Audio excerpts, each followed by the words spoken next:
Research on non-canonical insect model, like parasitoid wasp, is limited because embryonic microinjection is very challenging. Our method bypasses this problem, enabling site-specific and heritable germline mutations. Injecting pupa or adult females is fast and removes the requirement for expensive equipment or specialized training required to achieve successful embryonic microinjections.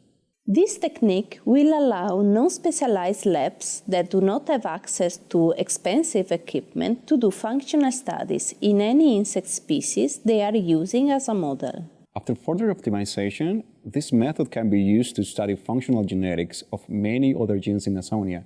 We also think this method may be used to deliver nucleic acids for genetic transformation of Nasonia or other insects.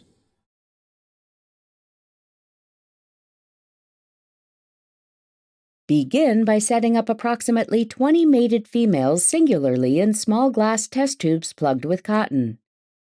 Add 2 S. bellata hosts per tube, and maintain the wasps at 25 degrees Celsius and 30% relative humidity with a 12-to-12 light-dark cycle for 2 to 3 days. After 2 to 3 days, gently remove the females using a fine-tipped brush to avoid continuous oviposition and asynchrony in offspring development.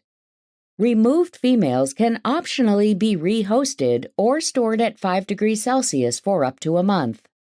Maintain the parasitized host at 25 degrees Celsius and 30% relative humidity with a 12-to-12 light-dark cycle for 7 days if the desired injection stage requires white pupae